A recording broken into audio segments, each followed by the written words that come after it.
The Gospel of Matthew, chapter 13.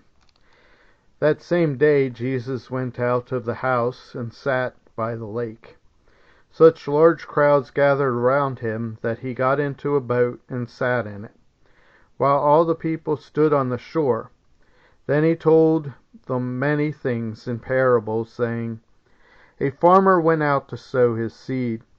As he was scattering the seed, some fell along the path, and the birds came and ate it up. Some fell on rocky places where it did not have much soil. It sprang up quickly because the soil was shallow. But when the sun came up, the plants were scorched, and they withered because they had no root. Other seed fell among thorns, which grew up and choked the plants. Still other seed fell on good soil, where it produced a crop 160 or 30 times what was sown. Whoever has ears, let them hear. The disciples came to him and asked, Why do you speak to the people in parables? He replied, Because the knowledge of the secrets of the kingdom of heaven has been given to you, but not to them. Whoever has will be given more, and they will have in abundance. Whoever does not have, even what they have will be taken from them. This is why I speak to them in parables. Though seeing, they do not see. Though hearing, they do not hear or understand.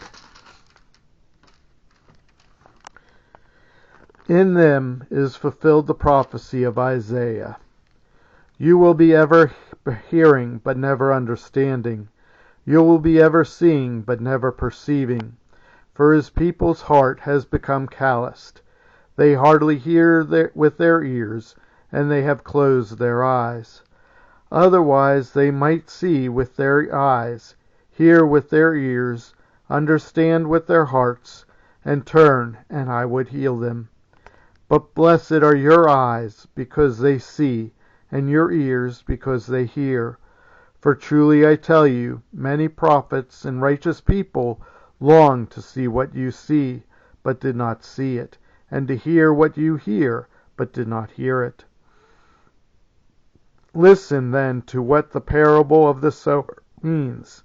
When anyone hears the message about the kingdom and does not understand it, the evil one comes and snatches away what was sown in their heart.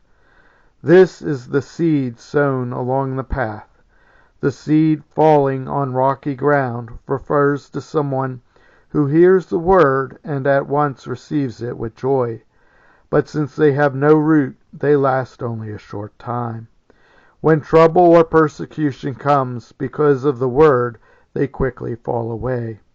The seed falling among the thorns refers to someone who hears the word, but the worries of his life and the deceitfulness of wealth choke the word, making it unfruitful.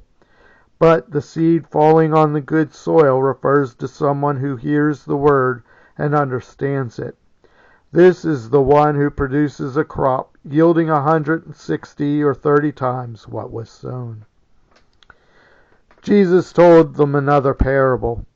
The kingdom of heaven is like a man who sowed good seed in his field. But while everyone was sleeping, his enemy came and sowed weeds among the wheat and went away. When the wheat sprouted and formed heads, then the weeds also appeared. The owner's servants came to him and said, Sir, didn't you sow good seed in your field? Where then did the weeds come from? An enemy did this, he replied. The servants asked him, Do you want us to go and pull them up? No, he answered, because while you are pulling the weeds, you may uproot the wheat with them. Let both grow together until the harvest.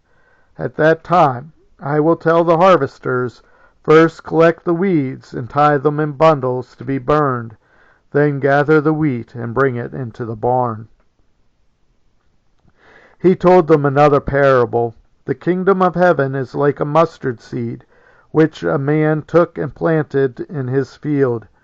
Though it is the smallest of all seeds, yet when it grows, it is the largest of garden plants and becomes a tree, so that the birds come and perch in its branches. He told them still another parable. The kingdom of heaven is like yeast that a woman took and mixed into about 60 pounds of flour, until it worked all through the dough. Jesus spoke all these things to the crowd in parables. He did not say anything to them without using a parable. So was fulfilled what was spoken through the prophet. I will open my mouth in parables. I will utter things hidden since the creation of the world. Then he left the crowd and went into the house. His disciples came to him and said, "Explain to us the parable of the weeds in the field." He answered, "The one who sowed the good seed is the Son of Man. The field is the world, and the good seed stands for the people of the kingdom. The weeds are the people of the evil one, and the enemy who sows them is the devil. The harvest is the end of the age, and the harvesters are angels. As the weeds are pulled up and burned in the fire, so it will be at the end of the age. The Son of Man will send out his angels, and they will weed out of his kingdom everything that causes sin, and all who do evil. They will throw them into the blazing furnace, where there will be weeping and gnashing of teeth. Then the righteous will shine like the sun in the kingdom of their Father.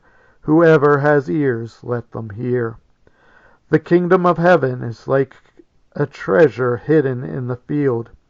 When a man found it, he hid it again, and then in his joy went out and sold all he had and bought that field. Again, the kingdom of heaven is like a merchant looking for fine pearls. When he found one of great value, he went away and sold everything he had and bought it. Once again, the kingdom of heaven is like a net that was let down into the lake and caught all kinds of fish. When it was full, the fishermen pulled it up on the shore.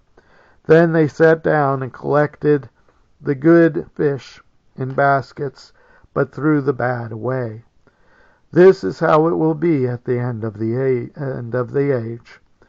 The angels will come and separate the wicked from the righteous, and then into the blazing furnace, where there will be weeping and gnashing of teeth.